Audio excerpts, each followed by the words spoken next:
ஜனவரி 11 உடைய முக்கிய நிகழ்வுகள் தான் பார்க்க போகிறோம்.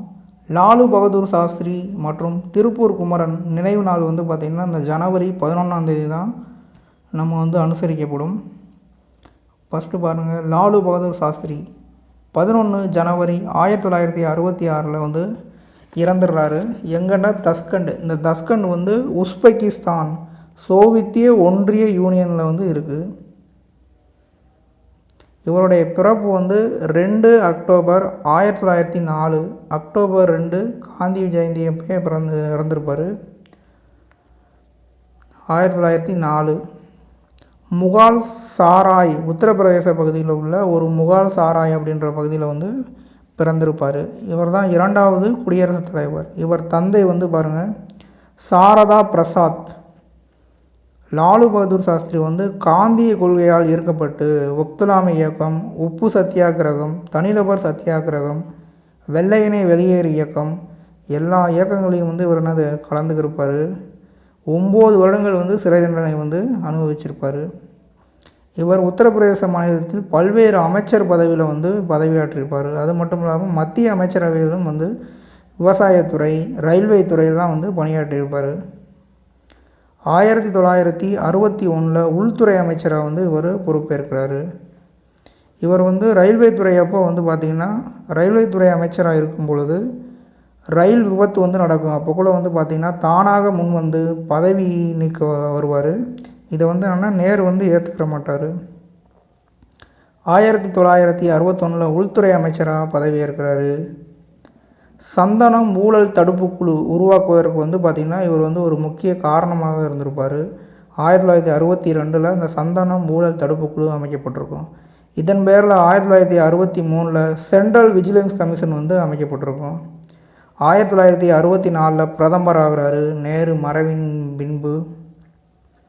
இவர் வந்து பார்த்திங்கன்னா பசுமை புரட்சி கொண்டு வர வந்து முக்கிய பங்காற்றினார்.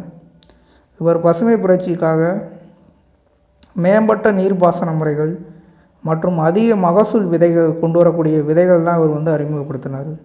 1966 தான் இந்திரா காந்தி வந்து பசுமை புரட்சியை வந்து முழுவதும் அமுல்படுத்தியிருப்பார்.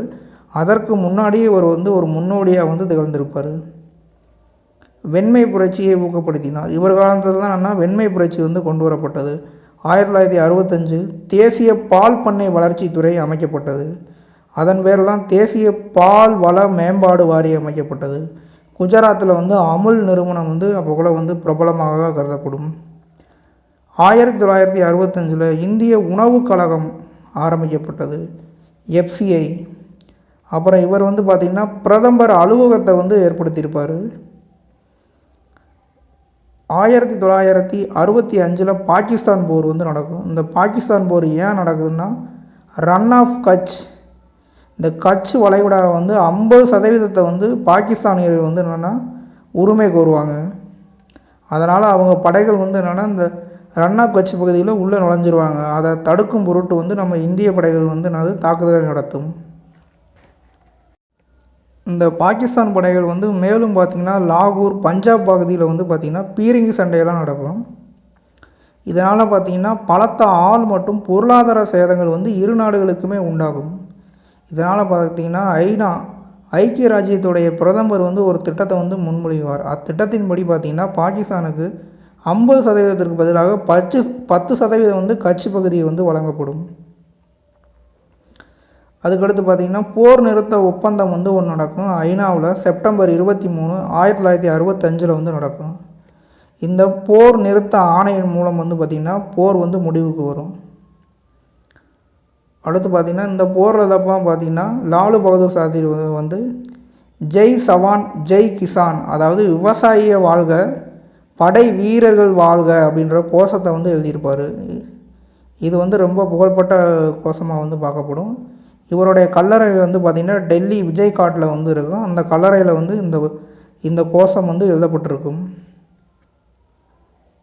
அலெக்சி கோஷிசின் அவர்களால் கூட்டப்பட்ட உச்சி மாநாடு வந்து பார்த்திங்கன்னா தஸ்கண்ட் உஸ்பெகிஸ்தானில் வந்து நடக்கும். அலெக்சி கோஷிசின் இந்த உச்சி மாநாடு வந்து பார்த்திங்கன்னா 7 நாட்கள் நடக்கும். 7வது நாட்கள் முடிவில் வந்து பார்த்திங்கன்னா ஜனவரி 10, 1966 இரு நாட்டு பிரதமர்கள் வந்து பார்த்திங்கன்னா சைன் போட்டுருவாங்க. இதை தான் நம்ம தஸ்கன் ஒப்பந்தம் என்று அழைக்கப்படும். இந்த ஒப்பந்தம் முடிஞ்சு இரவு விருந்தப்போ பார்த்திங்கன்னா இவருக்கு இரவு 1 மணிக்கு மேலே பார்த்திங்கன்னா இருமல், மார்பு வலி, மூச்சு திணறலால் வந்து பார்த்திங்கன்னா உயிர் வந்து குறைஞ்சிரும். இது வந்து இவருக்கு 3வது அட்டாக்கு. ஆல்ரெடி பார்த்திங்கன்னா 2 அட்டாக் நடந்திருக்கும். அதனால் உயிர் இழந்திருப்பார். 1964 பர்மாவில் வந்து இராணுவ ஆட்சியை வந்து அமல்படுத்தியிருப்பாங்க. அப்படி அமல்படுத்தப்படும்போது இந்திய மக்கள் வந்து குடும்பமாக வெளியேறியிருப்பாங்க. அப்போ கூட இந்த பர்மாவுக்கு இந்தியாவுக்கு வந்து உறவு வந்து விரிசலாக இருக்கும். அப்போ கூட இவர் தான் பிரதமராக வந்து இருந்திருப்பார். திருப்பி 1964 பண்டார நாயக்கா, சிரிமாவே மற்றும் லாலு பகதூர் சாஸ்திரி ஒப்பந்தம். இந்த ஒப்பந்தம் எதுக்கு போடுவாங்கன்னா இலங்கை தமிழர்களுக்காக போடப்பட்ட ஒரு ஒப்பந்தம். அதாவது இலங்கையில் வந்து பார்த்திங்கன்னா இந்த தோட்ட தொழிலாளர்களாக சென்ற அகதிகள் வந்து வெள்ளைக்கார ஆட்சியிலேயே போயிருப்பாங்க. வெள்ளைக்காரன் சுதந்திரம் கொடுத்தப்பே வந்து கிளம்ப சொல்லியிருப்பாங்க.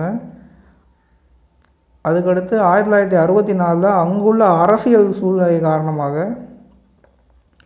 இலங்கை தமிழர்களுக்கும் இலங்கைக்கும் வந்து போர் நடக்கும். இந்த போரில் இந்த ஒப்பந்தத்தின்படி பார்த்திங்கன்னா மொத்தம் வந்து 9,75,000 இந்திய வம்சாவளியாகிய தமிழர்கள் வந்து இருப்பாங்க.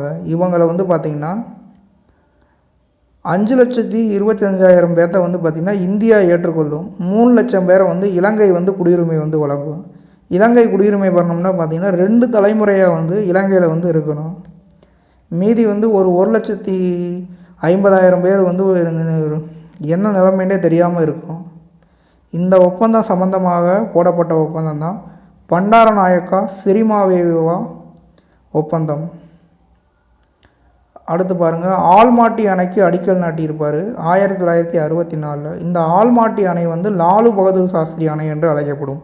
இந்த அணை வந்து பார்த்திங்கன்னா கர்நாடகா மாநிலம் கிருஷ்ணா ஆறில் வந்து இருக்குது. 1964 நவம்பரில் சென்னை தரமணியில் மத்திய தொழில்நுட்ப வளாகத்தை வந்து திறந்து வச்சுருப்பார்.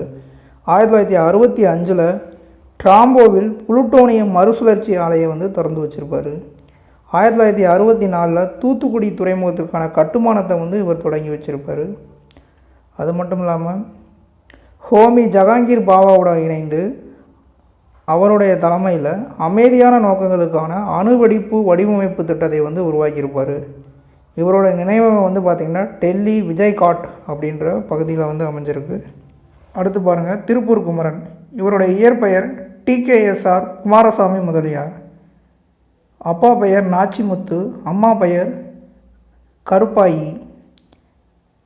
மேலப்பாளையம் சென்னிமலை அப்படின்றதுக்குள்ள தான் என்ன பிறக்கிறாரு. இந்த சென்னிமலை வந்து தற்போது ஈரோடு மாவட்டம். 1904 அக்டோபர் 4 வந்து பிறக்கிறாரு. இவங்க குடும்பம் வந்து பார்த்திங்கன்னா கைத்தறி நெசவு குடும்பம். தொழில் செய்கிறதுக்காக திருப்பூருக்கு போகிறாங்க. திருப்பூரில் தான் வாழ்கிறாங்க. மனைவி பெயர் வந்து பார்த்திங்கன்னா ராமாயி. இவர் வந்து காந்தி கொள்கையால் வந்து ஈர்க்கப்படுறாரு. 1926 திருப்பூரில் தேசப்பந்து இளைஞர் மையத்தை வந்து அமைக்கிறாரு. 1932 சட்ட மறுப்பு இயக்கத்தில் வந்து இவர் கைது செய்யப்படுறாரு.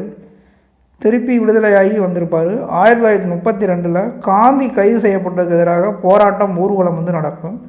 அந்த போராட்டத்தில் தான் இவர் வந்து கலந்துக்கிடுவார்.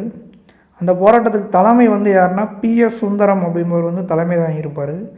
இந்த போராட்டத்தின் போது பார்த்திங்கன்னா தாக்குதலுக்கு உள்ளாக்கப்படுவாங்க. ராமநாயர் மற்றும் திருப்பூர் குமரன் வந்து அந்த தாக்குதலில் வந்து அதிகமாக வந்து பாதிக்கப்பட்டு மருத்துவமனையில் வந்து அட்மிட் பண்ணுவாங்க. இந்த ராமநாயர் வந்து கோமா நிலையிலிருந்து ஜனவரி 11 வந்து இவர் வந்து கண் விழிச்சிருவார். ஆனால் ஜனவரி 11 திருப்பூர் குமரன் வந்து என்ன இறந்துருவார். இவர் வந்து கொடியை வந்து விடாமல் பிடிச்சிருப்பார். அதனால தான் அவரை வந்து கொடிகாத்த குமரன் அப்படின்னு அழைக்கப்படுவார். 1991 திருப்பூரில் நினைவு மண்டபம் வந்து இவருக்கு அமைக்கப்பட்டிருக்கு. 2004 ₹5 தபால் தலை வந்து வெளியிட்டிருக்காங்க. 2015 முதல் இவருடைய பிறந்தநாளை வந்து அரசு விழாவாக கொண்டாட தமிழக அரசு வந்து முடிவெடுத்துள்ளது.